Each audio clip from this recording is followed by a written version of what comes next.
नमस्कार। आज के अपने इस वीडियो में मैं आप लोगों को डिप्रेशन के सिम्टम्स बताने जा रहा हूँ। और जो कोई भी व्यक्ति के साथ यह घटित होता है तो मतलब समझ जाइए कि उसको डिप्रेशन की शुरुआत हो चुकी है या वो डिप्रेशन में है। जैसा कि आप सभी जानते हैं कि डिप्रेशन में लोग हमेशा चिंताग्रस्त रहते हैं। इसके अलावा और भी ज़्यादा ऐसे कुछ लक्षण हैं जिनसे आप पहचान सकते हैं कि डिप्रेशन है, क्योंकि चिंता ही डिप्रेशन होने का कारण नहीं है।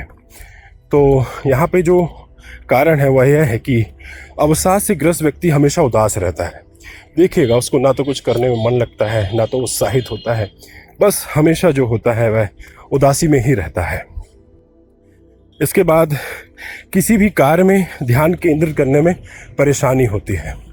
मतलब वह जो काम करता है उसमें उसका कंसंट्रेशन ही नहीं रहता, वह हमेशा वहाँ से उजड़ा रहता है, मन कहीं और रहता है, उदासी में ही रहता है। इसके बाद व्यक्ति हमेशा स्वयं उलझन में एवं खुद को हारा हुआ महसूस करता है।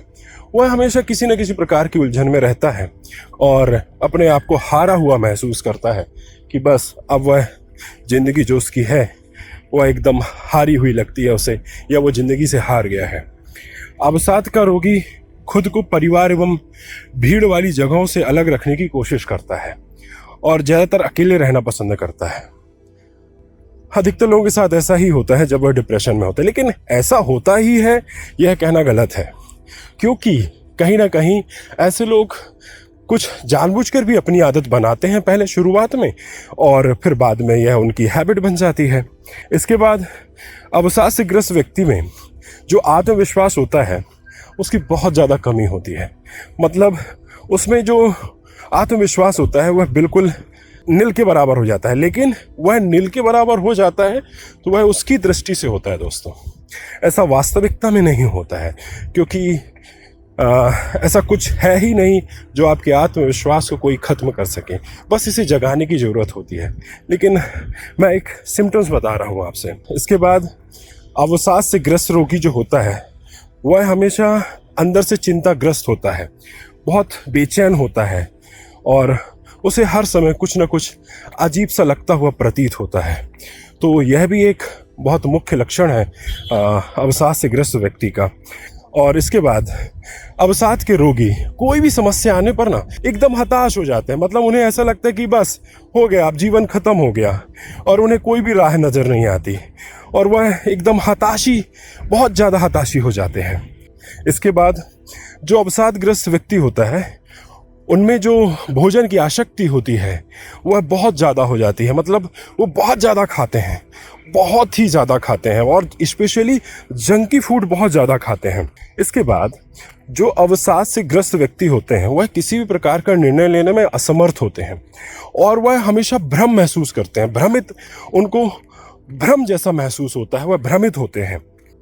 इसके बाद एक और इसका विशेष लक्षण है कि अवसाद का जो रोगी होता है वह हमेशा ना चिड़चिड़ाता रहता है, बहुत ही ज़्यादा चिड़चिड़ाता रहता है और बहुत कम बोलता है। देखिएगा आप, अवसाद वाले जितने व्यक्ति होते हैं ना वो बहुत कम बोलते हैं और हमेशा चिड़चिड़े रहते हैं। इसके बाद एक और महत्वपूर्ण लक्षण है कि जब घर में खुशनुमा माहौल होता है, खुशी का माहौल होता है, तब भी यह व्यक्ति अंदर से दुखी होते हैं। मतलब इनमें खुशी नाम की कोई चीज़ नहीं होती है और वह अपने आप को जानबूझकर इससे दूर भी रखते हैं। इसके बाद जो एक और मुख्य लक्षण है कि जो अवसाद का रोगी होता है वह बात बात पे गुस्सा करता है, बहुत ज़्यादा गुस्सा करता है, और गुस्सा करके वह अजीब सी हरकतें करता है। यह भी उसका एक प्रमुख लक्षण है। इसके बाद का जो एक और मुख्य लक्षण है अवसादग्रस्त व्यक्ति का कि वह हमेशा यह सोचता है कि उसके साथ कुछ बुरा होने वाला है या तो उसके साथ कुछ बुरा हो जाएगा, और इसी को सोचकर वह हताशा में ज़िंदगी को व्यतीत करने लगता है। अगर इनमें से 70 to 80% सिम्टम्स हैं आपके पास तो समझ लीजिए आपकी डिप्रेशन की शुरुआत है, आप डिप्रेशन में हैं।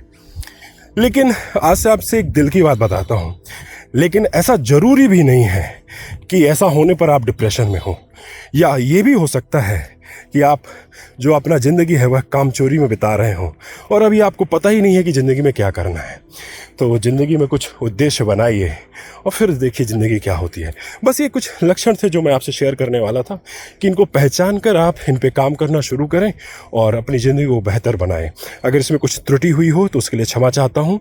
ज़्यादा जानकारी के लिए हमने अपना नंबर डिस्क्रिप्शन बॉक्स में दे रखा है, आप वहाँ से कॉन्टैक्ट करके हमसे बात कर सकते हैं।